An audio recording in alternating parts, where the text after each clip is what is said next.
de volta com o nosso vitrine, eu vou pedir que vocês prestem atenção para um registro cinematográfico do projeto Novo Olhar, Mesmo Sertão. Assista e já já nós vamos voltar para falar sobre esse projeto.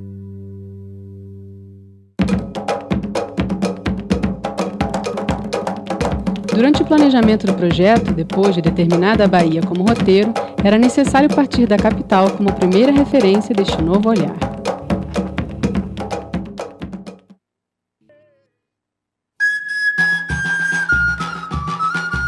Saímos de Salvador de ônibus e 7 horas depois chegamos a Quijingue, município situado na região nordeste do estado da Bahia. Pouca gente sabe que ele existe, mas as pessoas que moram aqui sabem bem que qualquer coisa anônima precisa resistir para sobreviver até que alguém passe e se dê conta da sua história acontecendo. Não existe nenhuma forma de vida no sertão sem a luta e o esforço diário daqueles que, debaixo de um sol de rachar, combatem a seca e buscam saídas para que o futuro chegue com mais esperança. Tratam de ser gigantes, num pedacinho escondido desse imenso Brasil. Chegamos a Quijingue em contato com a ONG Humana Brasil. Durante 12 dias acompanhamos o trabalho da equipe, participamos de algumas de suas ações e realizamos atividades de iniciativa própria. Diante do céu mais bonito que já vimos e de braços sempre abertos a nos receber, nossas histórias se cruzaram com as deles. A experiência foi única e o que sentimos é difícil de explicar. Um lugar que já viveu 3 anos de seca não pode ter outra coisa senão a água como a sua maior riqueza. Latas e baldes substituem o encanamento.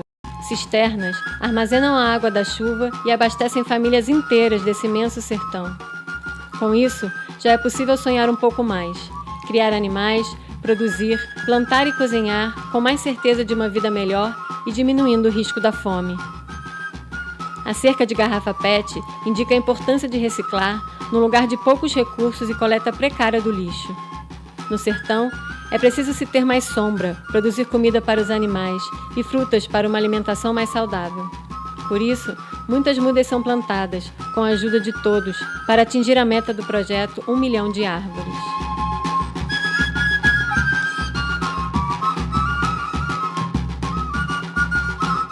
Mulheres com iniciativa criam grupos produtivos. Em espaços como este, se encontram, conversam, questionam, buscam soluções, atuam e conhecem mais sobre seus direitos. Produzem artesanato, polpas de fruta e mel. Seu conhecimento serve também de sustento, somando-se ao trabalho dos homens no campo. O resultado disto são famílias elevando suas rendas, criando mais oportunidades e podendo desfrutar um pouco mais da vida. Sou daqui do povoado Lagoa dos Cálidos. Eu acho bom assim, o grupo porque aumentou um pouco a minha renda em casa, que aqui a nossa comunidade é de gente de baixa renda. Muitas coisas eu não conseguia comprar porque não tinha dinheiro, né? Até mesmo a alimentação não era uma alimentação de boa qualidade, né? E hoje, quer dizer, através desse grupo, a gente também tem uma horta. E aí mudou bastante, né, a minha vida. Eu tenho um filho que ainda estuda, tenho 2 que já está formado, tenho um que ainda estuda, né. Os 2 que se formaram, muitos e muitos dias, eu não tinha R$1 para dar para eles merendar na escola, né. E esse que eu tenho hoje, que ainda estuda, ele nunca foi um dia sem R$1. Então a minha vida mudou muito, né?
Impressionadas com a força de mobilização e a vontade de viver, maneiras como o sertão se apresentou, foi de boa surpresa o nosso encontro com a juventude quijinguense. Aí vamos lá, vamos fazer uma manifestação.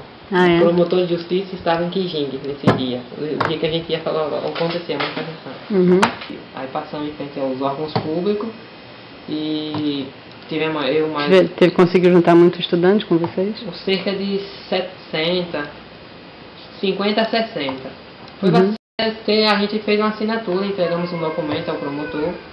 E em relação a isso, algumas coisas houve mudança. O que você viu? Azulejos que estavam caindo das paredes foram repostos, torneiras quebradas, a higiene do banheiro melhorou, a dos copos do bebedouro também. A merenda que não tinha veio chegar no fim do ano, mas chegou. E a falta de professor, não? Bom, isso eu vi melhorou, depois que o promotor de justiça esteve no colégio. Ele falou que aquilo ali ia valer a pena. Falou na frente de todo mundo, que aquilo ali ia valer a pena. Ele foi no colégio, aí logo apareceu o professor de química que estava faltando, e a educação física.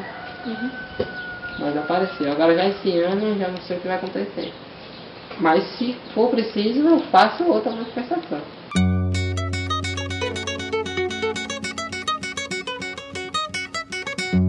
Nosso encontro com mulheres e homens, fossem crianças, jovens, adultos ou idosos, nos contou sobre muito mais do que esperávamos. Esta rede de colaboração, que permite resistir e seguir em frente, ensina sobre um princípio que, sem ele, nenhuma forma de vida, não apenas a humana, seria capaz de existir: o princípio da solidariedade. Solidariedade e comprometimento, valores cultivados e também levados à prática por outras organizações que nos acolheram nesta investigação. Ficamos gratas pelas portas abertas. Como é que foi? Como é que você fez a horta? A primeira vez ele coisou, ele fez um buraco e botou, como é? Botou cimento. Foi cimento. E botou os blocos. E plantou areia. Começamos a limpar. Adubo. Nós começamos a limpar. Começamos a limpar. Começamos a plantar. Eu já limpei e botar água. Pronto. Isso olha botando água. Botamos tela. Cortaram a tela e vocês plantaram o que ali? Cebola.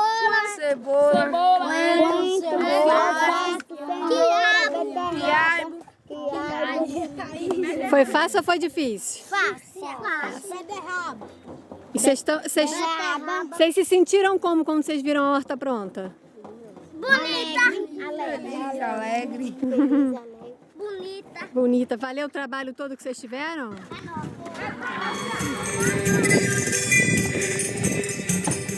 O poder destruindo a vida, mesmo abrindo outras feridas, não destrói a esperança.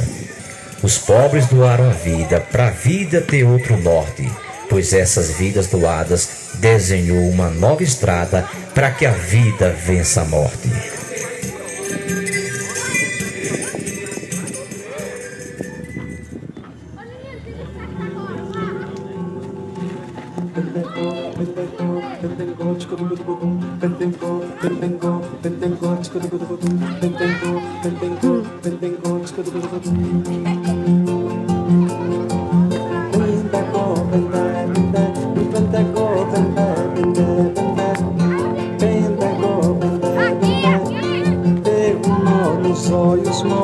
Os ouvidos mói, os olhos foi depois do Monte Santo. Um facho de luz unindo, um facho de luz foi abrindo um caminho no chão, vindo do céu. Rio de luz, luz de fogo, rio de luz de fogo.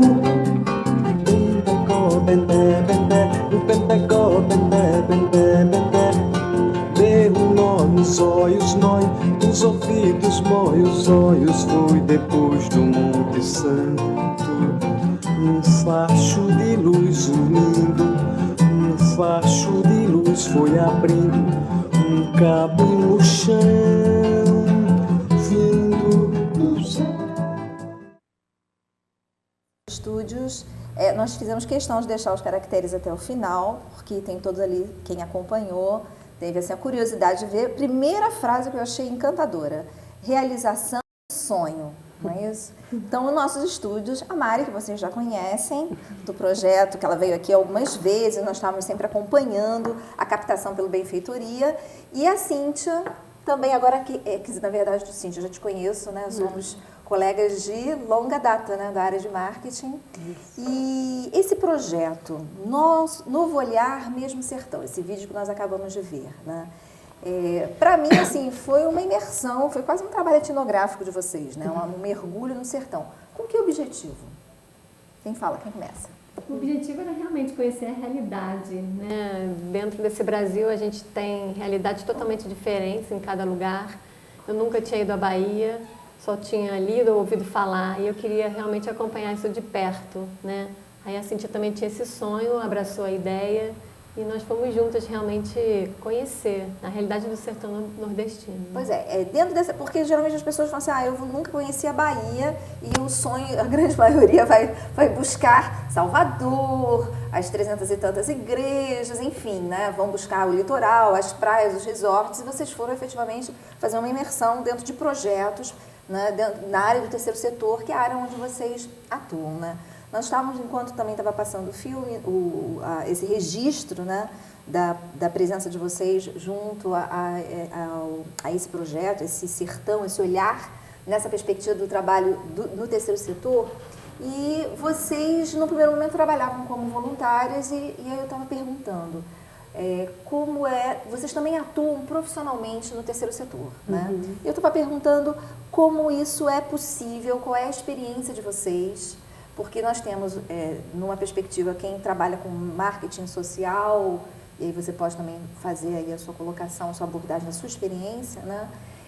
Existe a questão das empresas que abraçam projetos sociais com essa perspectiva, de uma certa forma, de geralmente espontânea, de conseguir um pouco de visibilidade, mas atuar profissionalmente com seriedade, né, prestando serviços dentro de projetos sociais. Como é que é a experiência de vocês? A gente tem um histórico, né? Como a Mari falou, a gente começou dentro dessa área como voluntárias, né? Eu sou da área de marketing, trabalhei muito tempo dentro da indústria e, num determinado momento, era essa possibilidade de começar. Quando você queria, por exemplo, essa experiência da imersão dentro de uma comunidade, fosse favela, né? O contexto que fosse, era mais fácil você entrar como voluntário, que é o que muitas pessoas fazem, né? Começa um projeto aqui, um projeto ali. Essa foi a nossa história em comum. Né, num determinado momento a gente saiu, a gente foi trabalhar aqui na América Latina, em outros países também. Essa foi também uma experiência muito formadora da gente. Então, depois quando a gente voltou, isso é relativamente recente, a gente recém reconhece esse espaço, né? Como é que é trabalhar com a área social, e aí a gente já chega como educadora social, que é o que as pessoas reconhecem, né? Mas atuando como profissionais, e aí você já tem que ter a forma da gente viver, né? A gente tem um salário e tudo mais. Eu reconheço como um setor que está agora, assim, nos últimos anos, se estabilizando melhor, assim, para os profissionais mesmo, né? Claro, tem os psicólogos que atuam em ONGs, tem os assistentes sociais, mas para quem tem outras formações, que eu particularmente conheci algumas pessoas com outras formações diversas que num determinado momento mudam de área, eu acho que ainda está em construção. Então eu vejo muitas ONGs que estão começando a trabalhar melhor, assim, mais profissionalmente, mais tecnicamente, considerando, né, às vezes tem parcerias com prefeituras, né, tem que ter uma parceria para prestar um serviço de assistência social. Então, eu acho que a parte do setor privado, as empresas, né, falando do marketing social, ainda é uma coisa em construção. Eu hoje não atuo nessa área, então pode ser, não tenho nenhuma capacidade de me aprofundar muito assim, nessa opinião, mas desde que eu saí, a minha crítica mais forte era essa, né, de que os profissionais, os empresários, eles tinham muito mais uma preocupação de adequar o projeto à imagem da empresa, porque tudo é lucro dentro de uma empresa, né? Eles têm essa primeira urgência. E para o setor social não é, né? O setor social é onde está, por exemplo, no nosso caso, onde está a pobreza, onde estão as urgências sociais, pobreza, meio ambiente. Então, eu acho que esse choque acontecia muito, né? E eu acredito que hoje ainda seja um pouco assim. Então, quando a gente faz um projeto desse, a gente buscou, por exemplo, doadores que surgiram muito pessoas comuns que deram ajuda financeira, como é o caso também da Mari com benfeitoria, né?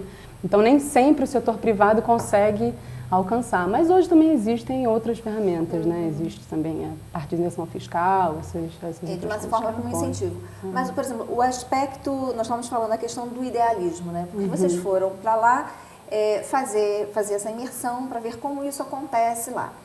Porque às vezes a gente tem um olhar, né, uma perspectiva de que no Nordeste é mais carente, é mais complexo, é mais difícil, há menos ações sendo realizadas. E, de repente, o que vocês encontraram lá? Se surpreenderam? Eu fiquei muito surpresa, realmente. Eu fui exatamente com essa ideia, né, de falta de recursos e falta de condições e de apoio de estrutura. E o que a gente encontrou foram comunidades se mobilizando realmente para encontrar soluções para resolver os seus problemas, né? A água, depois de 3 anos de seca, estando ali presente, permitindo que eles pudessem ter animais, plantar, tirar o sustento, né? Fazer hortas para poder se alimentar de uma forma mais saudável. A gente viu mulheres formando grupos produtivos para poder colaborar com a renda familiar, aumentando sua renda familiar e com isso tendo mais possibilidades. E tudo isso a partir do conhecimento deles, né? Então, para mim, a surpresa foi ver os projetos acontecendo a partir das pessoas que vivem ali. Porque, às vezes, os projetos são implantados sem nem perguntar, né, para eles o que eles querem ou o que, de repente, eles sabem fazer, né? E o que me surpreendeu foi ver as pessoas do lugar construindo e querendo ficar ali. Porque antes a gente tinha muito essa ideia de que as pessoas ali do Nordeste saíam, vinham buscar a vida no Rio, São Paulo.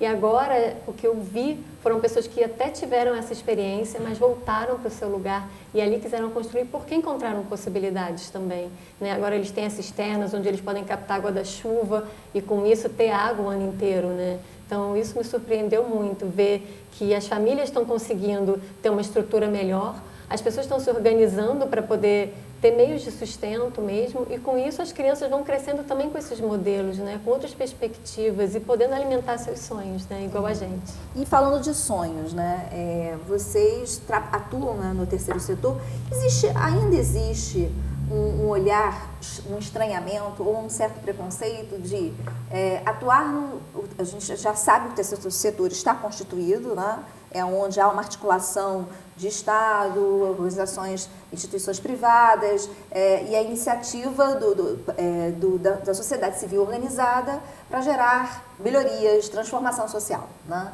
Esse espaço é um espaço que pertencia ao voluntariado. E aí há um movimento, um sentimento de urgência, de profissionalização. E aí eu pergunto a vocês são petropolitanas, né, foram fazer projetos na América Latina, retornaram a Petrópolis, porque vocês querem ser promotoras de transformação social no seu entorno, na sua cidade, correto? E aí, invariavelmente, para viabilizar os projetos, vocês vão buscar, num primeiro momento, iniciativa privada. Como é que tem sido essa receptividade do empresário?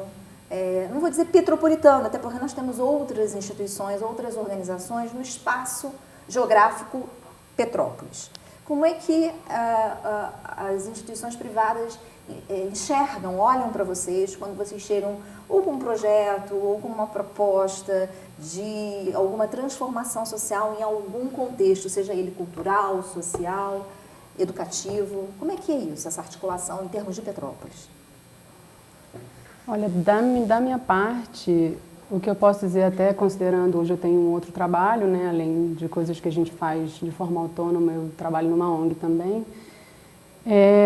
Eu costumo mobilizar, hoje o que tem mais na nossa linha de parceria são instituições também, ou ONGs, ou instituições do governo.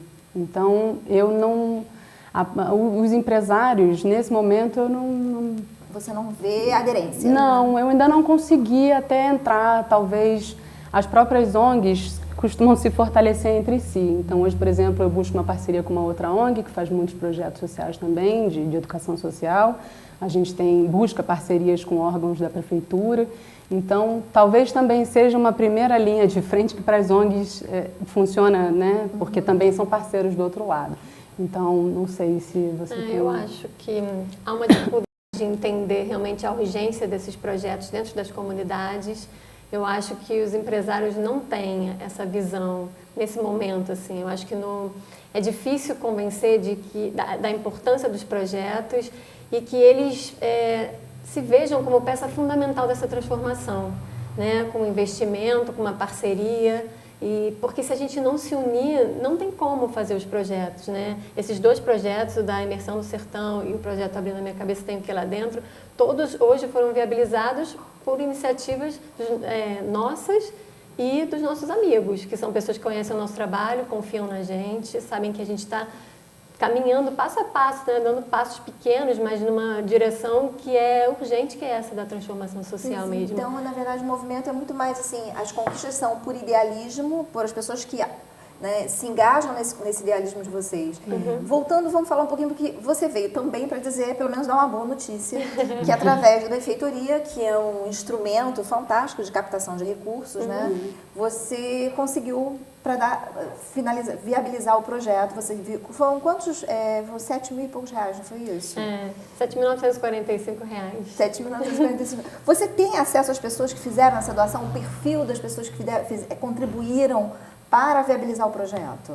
Eu sei que foram 30 benfeitores, pessoas que realmente colaboraram financeiramente, mas tem muitas outras pessoas que não puderam doar, mas estão apoiando o projeto de alguma outra forma. Ou divulgando. Divulgando, ou entrando, oferecendo o seu trabalho. Se você precisar de uma divulgação aqui, ou um desenho, eu posso entrar com a minha parte profissional e apoiar o seu projeto. É um gasto a menos que você vai ter que ter. Isso realmente ajuda a gente. Você também recebeu esse tipo de apoio? Recebi.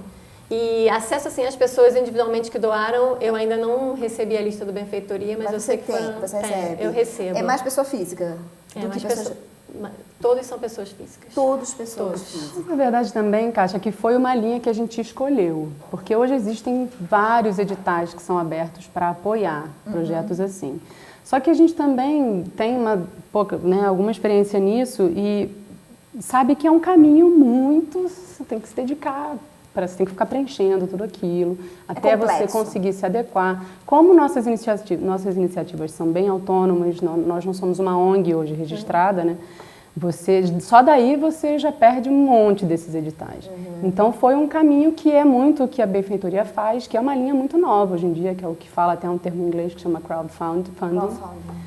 Que dá muito certo e a gente está vendo isso. Então foi uma escolha e por esse caminho. Vamos pelos amigos, pelas pessoas conhecidas e deu certo. Porque muitas vezes as pessoas também querem doar, querem apoiar algum projeto, mas às vezes não sabem qual. Para onde direcionar. Ou a confiança que tem na instituição, se vai usar realmente o dinheiro para o que está dizendo que vai usar, né? Porque a gente conhece casos onde isso não acontece. Mas é isso, assim, eu acho que são pessoas que também acreditam. E a gente meio que uniu a nossa visão e a vontade de ajudar dessas pessoas e deu certo.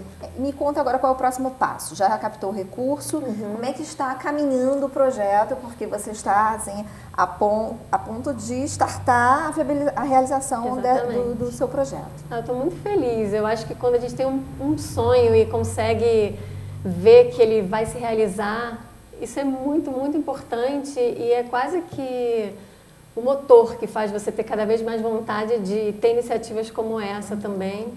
Para quem não assistiu, quem não esteve conosco no Vitrine, rapidamente, faz assim um resumo da proposta do projeto e aonde você irá aplicar. Eu sei que você não vai poder ainda citar quais são as escolas, mas quanto tempo ele vai se desenvolver e em que contexto ele vai ser realizado. Com a arrecadação que a gente fez, esse projeto tem condições de funcionar durante 6 meses em 2 escolas da rede pública.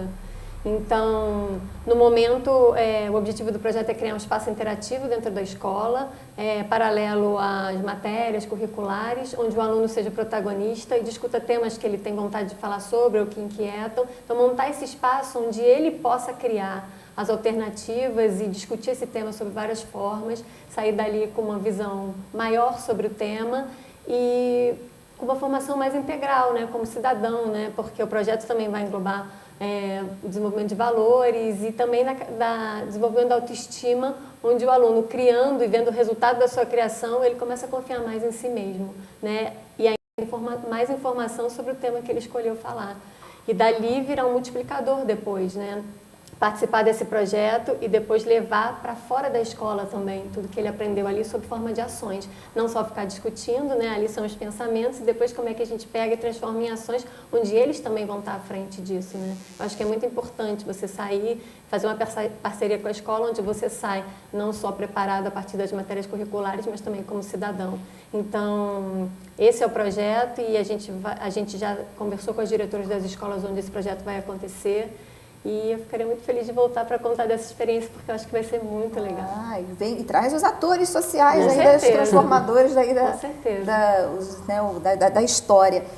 Qual é a faixa etária que você vai trabalhar?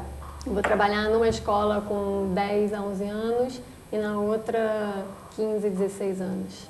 15 a 16 anos. Por 6 meses. Por 6 meses. E a ideia é que o material que possa ser coletado de toda essa experiência, né, possa fazer esse projeto sobreviver ainda mais tempo, né, apresentar para a Secretaria de Educação ou para as próprias empresas mesmo e ver se de repente a gente consegue um apoio maior para esse projeto poder continuar mais tempo, né. Ok. Você falou que está trabalhando numa ONG, né? Como é que estar, assim, atuar, né, no terceiro setor profissionalmente, né? Porque a gente tem assim, pessoas que estão em casa, muitas vezes não se sentem, assim, ainda precisam startar como agir para atuar, seja como voluntário ou até mesmo profissionalmente, como você fala, educador social, né? Em termos, assim, em Petrópolis, né, por exemplo, a tua ONG, ela é uma que aceita voluntários, porque às vezes as pessoas têm vontade de apoiar, de participar, né? Não tem o dinheiro para contribuir, mas tem a disponibilidade de tempo, tem algum dom, algo que possa ser apropriado e aproveitado, né? O que você poderia falar para essas pessoas que estão em casa, que gostariam de startar uma transformação na sua vida e na vida de outras pessoas? Eu acho interessante isso que você falou, né? Principalmente a pessoa perceber que mesmo não tendo dinheiro não significa a possibilidade de não ajudar, né? Então, acho que todo mundo pode fazer alguma coisa, né? Você tem que se escutar, onde que é o meu chamado, né? Eu estava ouvindo aqui a entrevista da Thaís antes, ela falou muito da questão ambiental. Cada um tem uma visão sensível para o mundo, né? Então, quando a pessoa se sente tocada por aquilo, ela tem um espaço que ela pode, né, se inserir, ela pode bater ali numa porta, né? Então, hoje a gente tem essa facilidade de ter várias ONGs atuando. Eu estou ainda em Petrópolis reconhecendo esse espaço daqui, né, vendo que tem muita gente fazendo trabalhos super importantes aqui. E lá a gente tem um espaço aberto, sim, né? Especificamente, lá a gente tem um espaço de oficinas. Eu posso até depois falar um pouco, né, num outro momento, falar um pouco desse trabalho especificamente. Né, Nós temos 3 minutinhos? 3? 4, ó, me deram 4 minutinhos. Eu trabalho no Contorno, é a ONG que chama Aldeia da Criança Alegre, e lá a gente tem um espaço de atuação com a comunidade do setor do Campinho, porque o Contorno é grande, né? Então, a gente faz um espaço de oficinas e aí a gente oferece música, tem jiu-jitsu, tem uma série de coisas que a gente está desenvolvendo pouco a pouco. Então, acho que qualquer pessoa que queira, né, ela, dependendo de onde ela mora, dentro da sua comunidade, numa comunidade vizinha, busca saber se tem alguma ONG trabalhando ali, né? Bate na porta, com certeza tem espaço, porque as ONGs funcionam com recurso financeiro normalmente muito baixo, né? Porque funcionam dependendo de doações, dependendo de editais, como a gente sabe que é. E muitas vezes se bate alguém de boa vontade ali e fala, olha, eu não tenho dinheiro, mas o que eu posso fazer? Eu tenho 1 hora por semana, eu tenho um dia inteiro por semana, ou eu estou sem trabalho. Não fica sem trabalho, não fica sem fazer nada em casa. Vai lá, você com certeza vai ser útil, seja para pintar uma parede, seja para mobilizar uma oficina, tem várias coisas que você pode fazer. E foi assim que a gente começou, na verdade, né? E eu acho que é um caminho, não estou falando que isso você precisa ser um profissional para fazer, ou que vai culminar num caminho profissional. Você pode ser advogado, você pode trabalhar numa área completamente diferente e ter a sua atuação ali. E eu acho que o que isso abre de sensibilidade humana dentro da gente é que é um caminho importante, que eu acho que é o que a gente está precisando. Também voltando ao que estava sendo dito antes na entrevista, né? É um papel de todo mundo. E eu acho que está tudo junto, né? É área social, é área ambiental, educativa, tudo é um braço de um sistema integrado que é a vida, né? E no nosso caso a gente olha para aqueles espaços onde estão vidas em condições mais difíceis, né? Um ambiente degradado, a educação pública a gente sabe que sofre bastante. Então a gente trabalha com crianças, com adultos, com jovens que estão à mercê de muita vulnerabilidade, né? Então dizer o que não tem para fazer Não dá. Nossa. Tem muita coisa a ser feita. Tem muita coisa a ser feita. Muita coisa. Mas, e para fechar, é um privilégio você fazer uma opção, né, por exemplo, a sua formação em marketing, a sua é em educação física, né? Você tem os voluntários, vocês começaram como pessoas voluntárias, mas primeiro é o privilégio de você poder atuar profissionalmente fazendo algo que te realiza, né? E a despeito da dificuldade, até da compreensão e você estava até comentando antes de nós entrarmos no ar, né? Ainda não há um respeito pelo profissional que atua efetivamente no terceiro setor, né? Esse olhar ele precisa se consolidar, se enxergar na medida em que profissionais como vocês estão atuando e gerando transformação social e resultados, né? Então eu acho que é o startup, né, de uma grande transformação. E que em Petrópolis a gente sabe que tem vários projetos maravilhosos, né, e talvez a gente precise acender luzes. Pelo menos a proposta do programa é essa. Trouxemos a benfeitoria, o projeto que está na benfeitoria, até estimular que outras pessoas que tenham seus projetos, que queiram realizá-los, a benfeitoria conseguiu viabilizar. E foi por muito pouco, 2 meses. Foi uma coisa de 2 meses, né? E lá faltavam assim, acho que uma semana para fazer o fechar, e as pessoas foram lá firmes e fortes e contribuíram, né? Foi. E há também projetos que não acontecem. Tem que encontrar outros caminhos. Tem que buscar outros caminhos, né? Mas eu acho assim que é um privilégio. Vocês são pessoas privilegiadas, né? Eu também me considero uma pessoa privilegiada porque eu trabalho com aquilo que eu adoro, né? Mas esse respeito pelo profissional que atua no terceiro setor, que a princípio é uma área em que as pessoas não acreditam, mas está trabalhando, está ganhando para trabalhar no terceiro setor, mas não é só voluntário, né? Então precisa também de uma mudança do olhar sobre esse papel profissional de vocês, né? Então eu queria dar parabéns pelo projeto, pela experiência de vocês lá, né? Retorne com o resultado, não precisa esperar 6 meses não. Tá bom. Não, já vem com a diretora da escola, vem com os jovens, Com certeza. né? Dar sinais aí. E você também é convidado, Cíntia, a trazer o pessoal da ONG, do projeto, para apresentar aqui. Quem sabe a gente não faz aí um movimento para sacudir a cidade e conseguirmos mais voluntários com mais disponibilidade de tempo para fazer o bem. Tá bom? Obrigada pela presença de vocês. Parabéns pela conquista. E nós vamos encerrar o nosso programa hoje, desejando a você uma continuidade de semana com muita saúde, muita paz, muita serenidade, fazendo sempre o bem e de uma certa forma, né, gerando transformação social. E como sempre, com Deus no coração. Um grande abraço e até semana que vem.